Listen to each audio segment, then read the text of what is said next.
hot dog, colossal hot dog. Colossal dogs, hot dogs. Hey friends, Lydia Cruz here, baseball diehard and unapologetic Mariners fan. We're the ones always saying, next year is our year. Next year really is our year though, okay. Everything about 2020 has been, well, atypical. Even baseball, which is a sport that clings tightly to tradition, couldn't help but be affected. As a result, baseball fans were blessed with rarities we'll never see again. I present to you the Walkoff Award. The first accolade we have to hand out goes to the player with the best bat flip collective. That's someone who has mastered the art of wood theatrics and produced more than one highlight reel-worthy moment this year. And the award goes to Fernando Tatis Jr., San Diego Padres shortstop and 21-year-old baseball bashing phenom.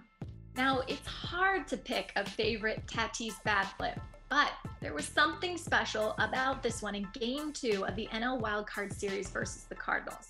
After hammering a 3-run homer earlier in the game, Tatis went deep for a second time, a 2-run shot that helped give the Friars a healthy lead and stave off elimination.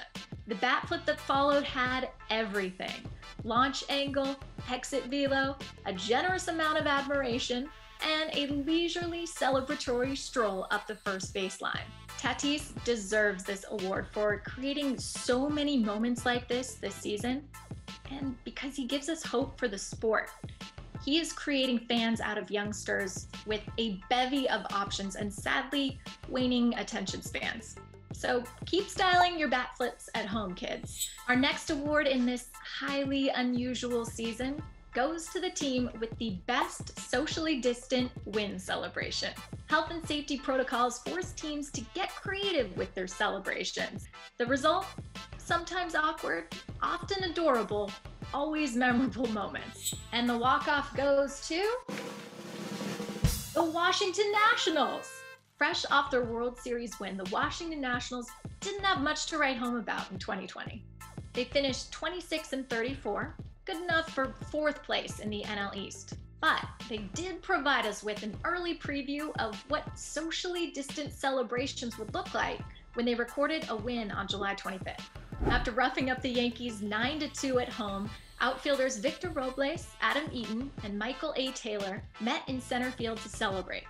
After an initial miscue, the trio quickly hit their air high fives in sync. It was one of those perfectly human moments that makes otherwise superhuman athletes mortal. I too have messed up many a secret handshake, which always results in me trying to pretend the mistake was part of the handshake and, play it cool. Yeah, okay, I totally meant to do that as part of it. My next award is affectionately called the Hot Mic Award. Fans were clearly missed in the stands this season, but quiet stadiums gave us an opportunity to hear things that we otherwise couldn't, including a particularly award-worthy performance by none other than my beloved Seattle Mariners. Back in late July, Mariners utility man Dylan Moore launched a 3-run home run against the Angels.